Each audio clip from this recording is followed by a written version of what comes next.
Kuingia kwa miti ya mathenge matũra-inĩ ma gĩcigo kĩa ũmbunge kĩa Ijara kaunti-inĩ ya Garissa nĩ gũtũmĩte mũmbunge wa gĩcigo gĩkĩ gũtacũkia ikinya rĩa kũmĩmunyũra.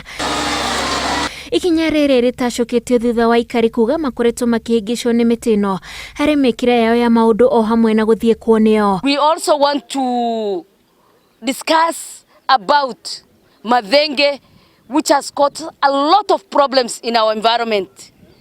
Mathenge is a weed.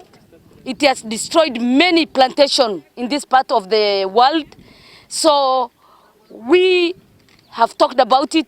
The community have come together. Mwaigĩte Minista wa Miti Kĩrĩako Tobiko anekinye mwena ũyũ na kũmerĩra atĩ thirikari nĩ gũtacũkia ikinya rĩa kũmĩmunyũra rĩu makĩmũririkania kũhingia kĩrĩkanĩro kĩu. So we want to ask the minister. It has taken a long time since he came here. The people of Ijara are still waiting for his feedback.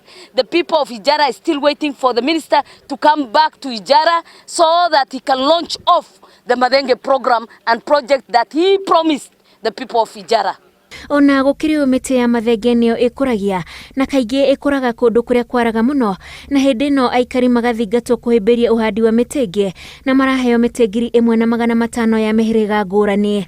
Hii ni mwito ya kusema tunataka hewa mzuri, tunataka kivuli, na ile miche ambayo tumepanda ni ya matunda pia, mikanju, cashew nuts.